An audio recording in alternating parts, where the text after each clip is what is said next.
Hello, everybody. Welcome back to Conscious Conversations in Parenting with myself, Angie, Natalie, who's off camera at the moment, but she'll be joining us soon, and Julie.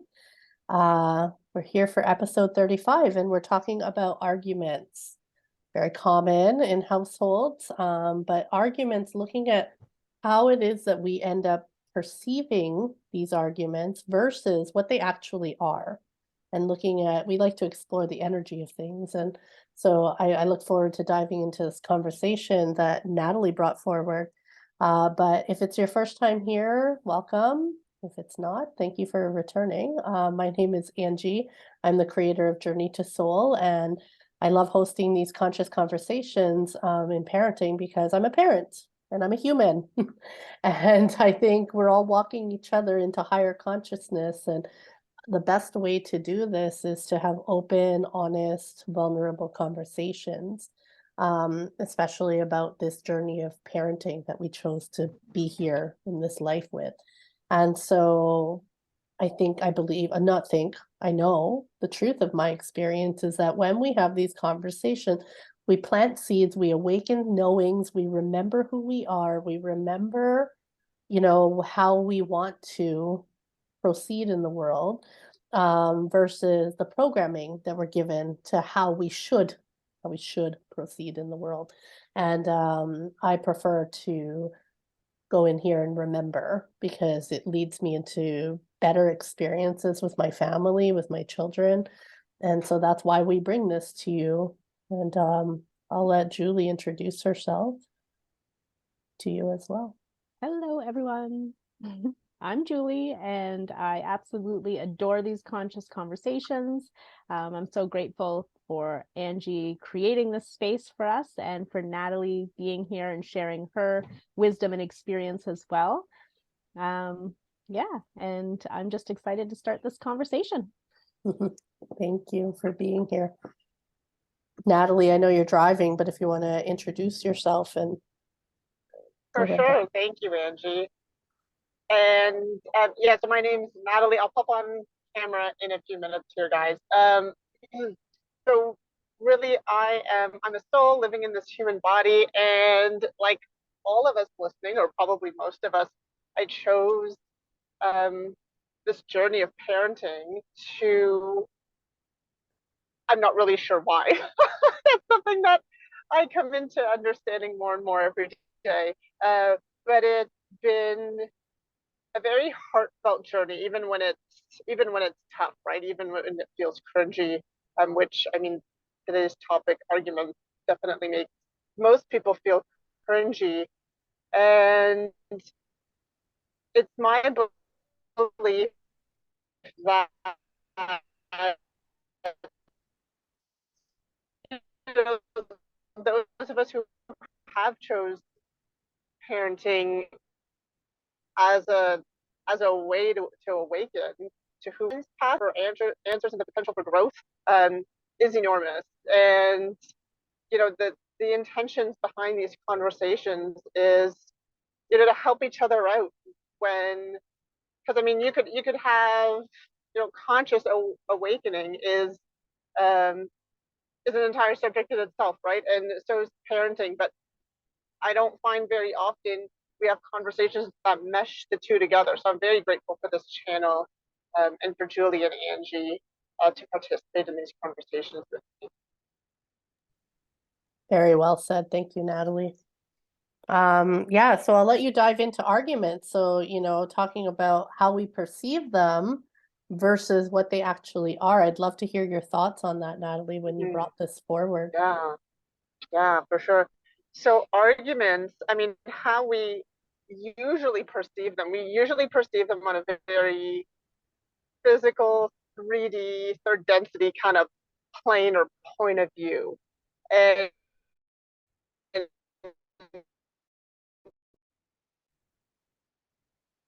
we kind of an obvious one, but like kind of that fighting or the kind of that energy of either controlling or competition, right? Like you're trying to like win the argument. Those of us who were in like debate club or whatever in college and high school and stuff. and arguments feel heavy, right? That's how we perceive it, or we maybe even the energy of anger or frustration. That's how many of us perceive it. But and versus what it actually is. Well, I mean, we say this all the time on this channel, that everything is energy. So when two people are arguing, it's that kind of low frequency that they're in, right? Either by choice or they're completely unaware of it. That doesn't really matter, but they're arguing because that's where they're at right now, right? They're stuck in the frustration, or they feel stuck in the anger, or sadness or sorrow or whatever it is that's triggering that argument. So when someone is attempting to argue with you, I challenge you to recognize that it's not them trying to piss you off or them trying to prove you wrong. It is literally just the energy that they're sitting in right now is just expressing itself outwardly. And we're humans, so very often it expresses verbally, right? Or even physically in more extreme situations. But what it is just literally the vibration, the frequency, the emotions that are in that person's body, in that person's center, and it's like erupting everywhere, right?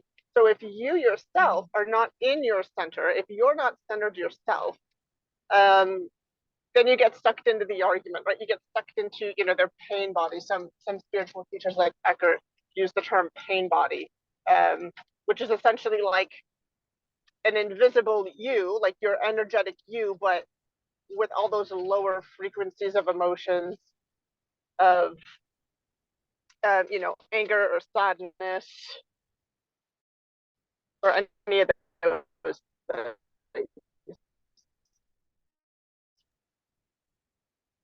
Yeah. Oh, I don't know if it's. I don't know. I'm going to turn my video off because I think have an unstable connection right now. Okay.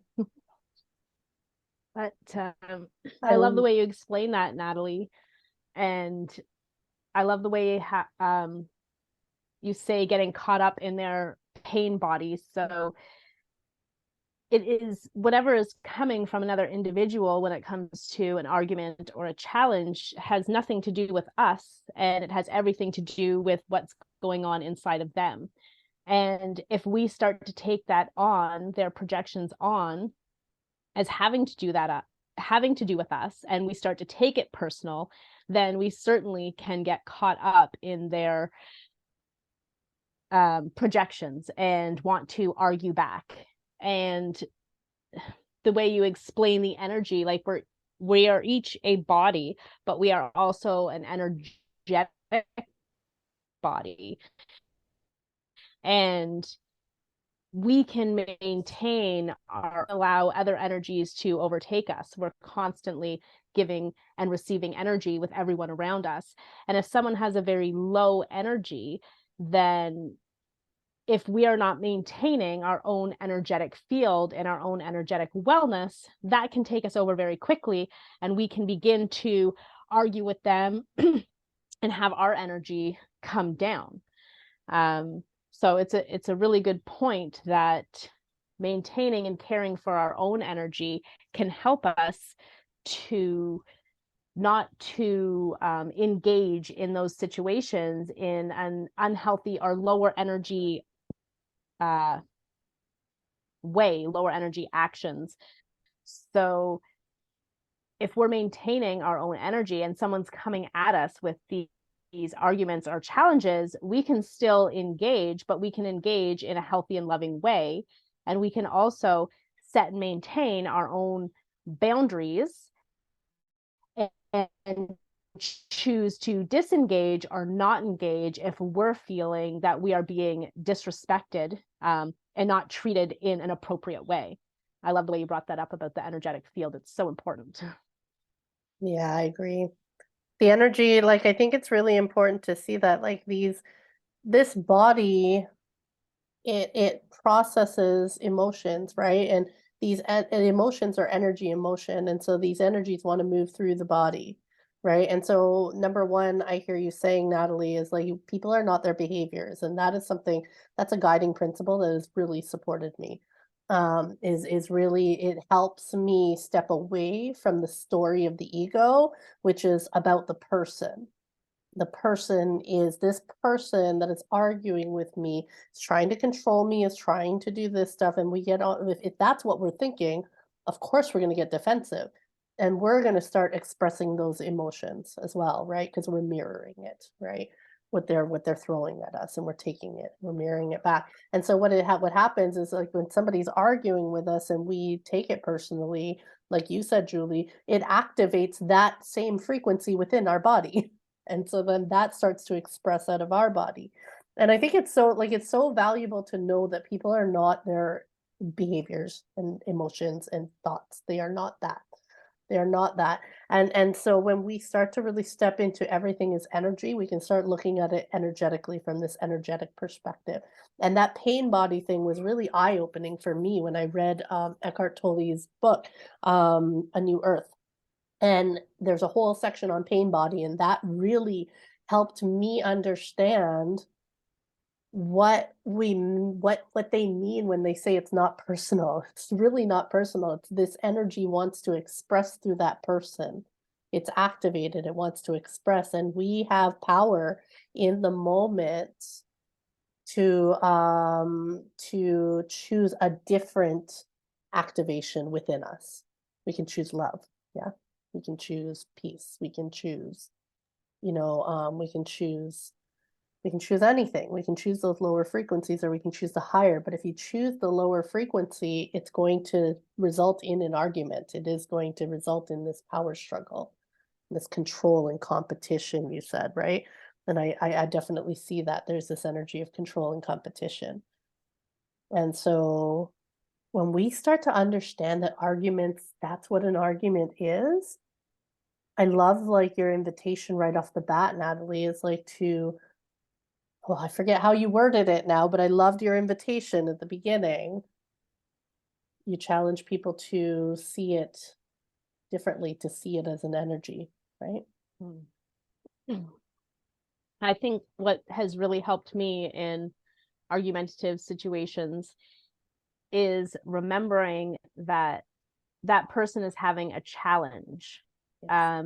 Whether it's a child or an adult, that person is not behaving and acting in this way because they want to harm me. They're acting and behaving in this way because they don't know how to process these feelings and emotions in a healthy and loving way. And that really gives me empathy for the person.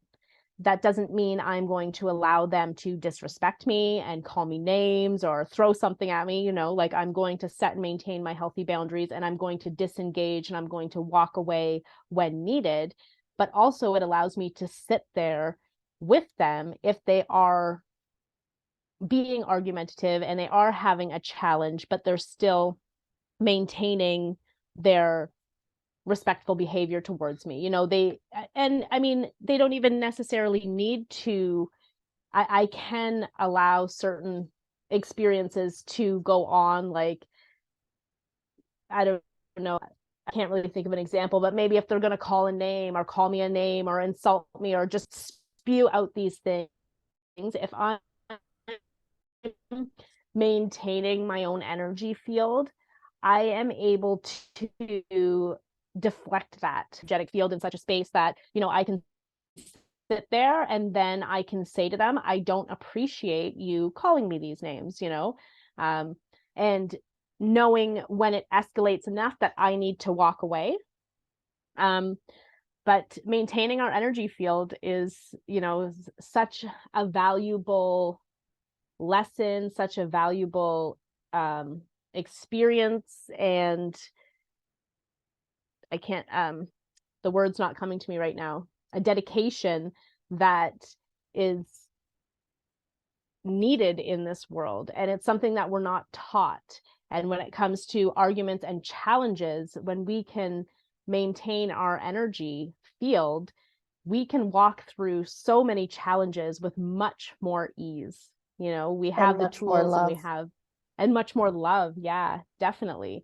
And for me, you know, I'll just say, you know, people watching might be like, what is maintaining your energy field? What does that even mean? Right? So, first of all, it started with me realizing that we are energetic beings. You know, even the electricity running through our body is telling us what to do, running through our brain. Knowing that we have a field outside of ourselves, and then starting with the chakras was really the big eye opener for me, that we have energy centers in our body that are there for a purpose, and they can be running slow, they can be running too quick, or they can be running at their healthy state. So if you look up chakras, there's a lot of great information about them. And once we learn a little bit more about our energy field, connecting with the earth, connecting with source energy and our chakras, we can run through a quick routine in, you know, 5 minutes, 10 minutes. It might take a little longer at first as we're learning to visualize and feel. But now it takes me maybe 5 minutes. Actually, before we came on this call, while I was boiling my water, I'm like, okay, I'm going to get my energy ready. And I did my chakras and my connections and my appreciation. And when I do that throughout the day or in the morning as a routine, any arguments or challenges that are coming towards me they feel they feel outside of me. I don't take them on, you know? Yeah, they don't And I feel can as come to them, bad. like you said, with love. Yeah. And I have tools to deal with that. I don't, they don't overtake me. Yeah. I'm reminded of my 5-year-old. I So, mean, that's something I've been able to do. and I how that can can help do, us through. oh, sorry. I can do, sorry guys, there's a bit of a lag because of the internet connections. But that reminds me of my 5-year-old. I'm able to sit and allow her, and I love that you said that, is like, I don't interpret her as being disrespectful to me because she's 5. So Mm-hmm. she is not causing me direct harm, and she might be kicking and acting and behaving in a way that most of us want to shut down, right? But if she's doing it safely on the mattress, you know what I mean? I can stay in the room with her, and then maybe I try to talk to her and I say things and I get back like, you know, sort of nasty, like, don't talk to me, you know, type of thing. Then what I do is I step away, but I'm able to do it with love. And I say to her, okay, I'm not going to be spoken Mm-hmm. to that way. It's not very fair. I'm not doing anything wrong. And then I say, but when you're ready, you know, to speak to me in a kind manner, I'll be in the other room. But right now I'm feeling a lot of frustration at your choice of communication, and I go in the other room.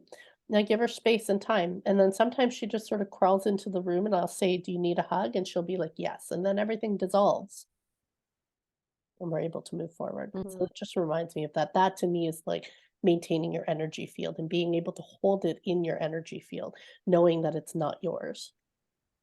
Yes, that's a beautiful example. I love that. And when you feel it starting to penetrate your energy field, you are able to walk away lovingly and explain, you know, what behaviors or what boundaries you have. Okay, when you can come and speak to me this way, then you can go right ahead, and then you're able to give her love in that situation and not, you know, hold a grudge and be angry at her for the way she behaved. Yes, and not punish her after the fact because Right. now she's fine. Because that's something I Right. noticed. This doesn't come overnight, guys. This is it takes work, you know, and Natalie always likes to share this with you guys. It little increments, small Mm-hmm. increments, very tiny increments. I wasn't able to do that for a long time, and I still have moments where I snap and I get really mad at her behavior, you know, Mm-hmm. and I don't handle it kindly, you know, but I do my best. We're all doing our best.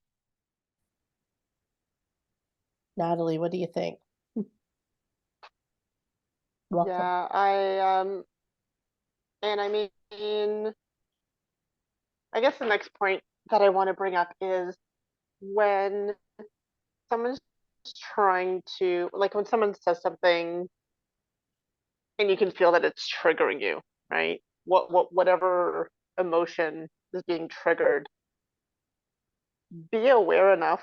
And again, this takes practice, guys, just like Angie said, but be aware enough to recognize that within yourself of like, oh, they said this because they said this, and then I'm feeling this like response that just wants to like, that's like bubbling up, right? Sometimes you really feel it in your throat, or your face feels flushed and things. Be aware enough of that, and then ask yourself, do I want to step into this argument? Like, imagine an argument as like a separate room. Like, do you want to step into that argument, right? And I mean, sometimes there's not even any response needed, right? Like someone says something like an offhanded comment or like mumble something under their breath. Do you want to step into that argument? Do you really need to respond, right? Like I've cut back a lot of my verbal communication just because I've noticed how redundant most of it was, right? And yeah, so like ask yourself, do you want to step into that argument? And then that just brings you more into that level of awareness, right? Right. Yeah, and if you don't want to step into that argument, then don't, right? That's your choice. That's your choice. But if other people, because then again, if you don't respond, you know what happens? It just dissipates eventually, does. right? And if you need extra help, just call in your guides. Be like, okay, can you please drop in, help me, find the love in this moment. That's something that I say often now. Help me find the love in this moment. And not really having an outcome in mind of what that's going to look like, right? Because everything always works out for you. But I've really been that's like a great tool to use for those of us who, want to call in our guides or our angels. Ask them for help, man. That's what they're there for. But you can't do it unless you specifically ask for help. Because again, we got to do an episode on free will, girls. We're Maybe not that'll alone, be like the next week. Yeah, maybe that'll be next week. But yeah, like ask yourself, do I want to step into this argument? Maybe you do. Alrighty. Well, at least you're aware of it before you make Now we you're talk aware of about it. that a lot. We talk about And it's if, okay to consciously choose it too. yeah, because the whole point is consciously choosing it and being aware of it. Like that is so huge. And then again, you don't have to step into the argument. You don't even have to respond, right? Like verbally or anything, right? You end up collecting evidence And for yourself that it works. And then That if if other I don't people, respond, it goes away. and if other people are in an argument, you don't have to join in, if they're like, if they go and they like, oh, mom, like so and so did this, it's like, okay. Or again, you don't have to respond, right? You don't have to, like, always just remember, you don't have to get sucked into their argument. Because again, remember that an argument isn't really, I mean, from one point of view, yeah, it looks like they're picking fights or they're not getting all along or whatever. But on the other side of it, that's just where they're vibrating energetically, right? I love sometimes it's that you us. brought up having a choice. Oh, sorry, go ahead. No, I was Angie? just going to say, sorry, they're like, and sometimes it's us that starts that, Right. I wanted to say that, yeah, I love that you brought up that it is our choice to engage or to disengage in these situations. Also love that you brought up asking for help and support if we choose to disengage and asking our guides for support. Angie, we've talked about this. I know we've both done this in our life, and Natalie may have as well. But when we choose to disengage and we are feeling very disrupted by the situation or the experience, choosing to send love, which can be a challenge. It is definitely something that needs to be practiced to come more naturally. When you're feeling so angry and frustrated at somebody, sending them love seems, the opposite of what we're programmed to do and what we want to do. But if we can separate ourselves and send the love to that person, remembering that they are having a challenge as well, and filling ourselves up with love too, first, filling ourselves up with love in the situation for choosing to step away, but then sending them love. It is amazing when we come back physically, the experience that we have, how that's different than if we walk away and just sit there and think horrible things and, just fester in that anger and frustration. it's the intention of walking away too. You know, we can intentionally walk away and choose to walk away and sit there and think all these horrible things about that person and, you know, feel nasty, or we can choose to send the situation love. And as I said, when we come back together, the experience will be much different. You'll be amazed at how that is. And that is caring for our energetic field in that situation, intentionally caring for it, rather than allowing ourselves and our energetic field to keep getting denser and lower and heavier. This Yeah, is so I love that you brought those up, Natalie. Yeah, I agree. I'm reminded of a practice that I do, and that's exactly because we've talked about this, ascending love. So Tonglen is a Buddhist practice, and I use it. And the example that comes to me when we're talking about this argument and not engaging in the argument is when we're in the car and my husband's driving. And this is what allowed me to practice Tonglen often because we were in a car, we're in this confined little space. And he starts ranting and raving to people, and I can see it so clearly. Like, you're not controlling the drivers. Like, why are you doing this? You're hurting yourself, you know? And we would get into arguments about it because I would say something, but I didn't need to say anything. And so what I started doing was Tonglen is a practice of taking in and sending out. Okay. And so what I would do is recognize that the whole purpose of this practice is for us to get in touch with our suffering, right? And the suffering, and when we get in touch with our suffering, we get in touch with the suffering of others. Looks like my connection's unstable. Hopefully it's back. And then we are able to get in touch with the suffering of all humans, okay? So this is a practice that cultivates that. And so what I would do is I started to get in touch with my own suffering, and I started to understand that my husband, that he's not that behavior, right? That is just a frequency that is rising up in him that he's working with right now, like Natalie says. And so when it comes up now, I immediately say nothing. I don't engage with it. And I immediately go into Tonglen. I take a breath in and I breathe in his suffering, whatever that frequency is that he's outputting, right? I breathe it in and I connect with it, and I wish for all beings to be free from it. I wish for him to be, when I say all beings to be free from it, it means I'm free from it. It means he's free from it. It means all beings are free from it. And it offers an energetic relief to the person, you know, and it takes a while to believe this and cultivate this, but I believe that. I absolutely believe when I breathe it in, I am giving him a moment of relief. And then I'm breathing out. It's both. You take in and you send out. And now I'm breathing out love and oneness to him, reminding him that he is one with everybody. He's not separate from any of them. And so I breathe out peace and love and oneness. And I do that. That's what I do in the car until it dissipates. And it does.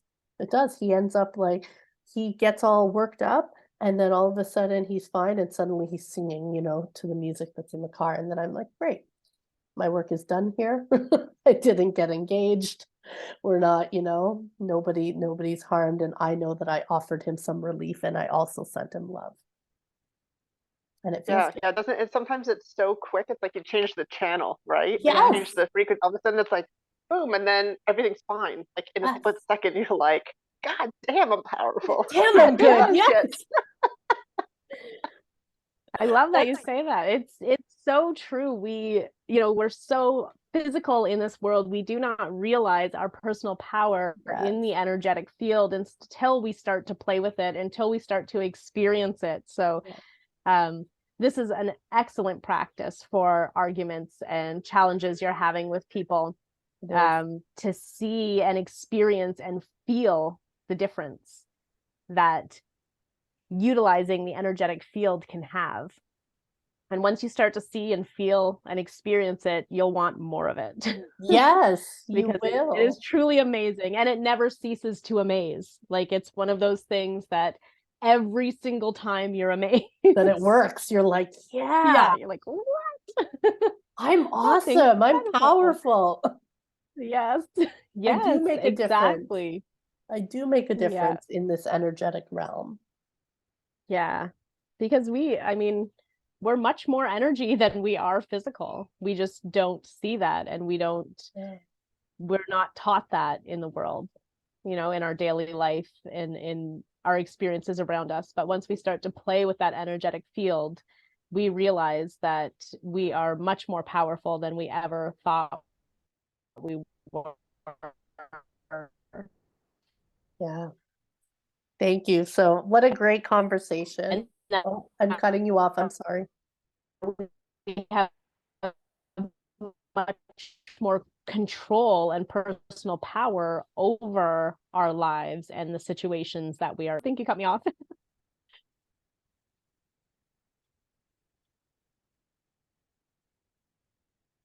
Oh, I did cut Is off and then anyone else frozen? I know. I'm sorry, Julie. I did cut you off and then I tried to stop and I don't know what happened. Are you there? That's okay. I'm so sorry. It was really cutting off for me here. I thought it was a silent moment, but it wasn't. Oh man. All right. Well, I think this was a really valuable conversation. And you know what comes to my mind as my finishing thought for everyone? Something I say to my kids, because you know, kids, siblings like to argue. And one of the things I often say to them, find myself saying to them, is the argument ends when one of you chooses to end it. And so that's my Yeah. invitation to you is think about that. The argument ends when one of you chooses to end it. And remember, you can't control the other person, right? So the choice lies within you to choose to end it. And hopefully you've received some, you know, thoughts and awarenesses and techniques to end it. And let it be awkward. Play with it, man. Just don't say anything. Oh, it's going to be awkward as F at first. It will. But then it gets easier, just like everything, right? Like riding a bike or, you know, learning anything. Like even learning to tie your shoes when you were a kid. That was super uncomfortable, right? You didn't know what you were doing. So always just keep that in mind, guys. Let it be awkward. I love that. Thank you, ladies, for this amazing conversation. Thank you, Natalie, for bringing this conversation. Any finishing thoughts or before we go? Yeah, I guess just the invitation from me is, you know, be aware of your responses, right? Or your reactions to arguments and go within, right? How can you change that response? You know, maybe it's calling in your guide, or maybe it's walking into a different room. Maybe it's just not responding, right? Maybe it's just finding that love and compassion within yourself. Whatever it is, when we change our responses, that's where the magic lies. Very powerful. Yeah, And I guess my final thoughts would be to remember you have a choice in these situations. You can choose to disengage and start playing with that energetic field, even if it's disengaging and trying to send love, whether it's your chakras, learning to care for your energetic field is an extremely valuable. So start to play with that and see how the arguments change in your life. They will. Observe it. They will. Well, thank you so much, Natalie, Julie, for being here with me. Thank you, everybody who's tuning in whenever you're tuning in. If you do like this video, please like the video and share it. Share it with anybody that you think that this could support and help. Of course, you can subscribe and hit the notification bell for our live premieres on Tuesdays. I was going to say Friday, Tuesdays at 8 p.m. Eastern. And one of us will be there to live chat with you. And we love listening to our wisdom back to us. It often awakens things, right? So it's kind of a fun process. But yeah, thank you for being here with us. And please share your own experiences as well. If you want to learn more about Julie, Natalie, or I, you can hit the description box below and find out more. Find us in all the spaces. All right. Have a great day. And we'll see you soon. Thank you. Bye, guys. Bye until next video.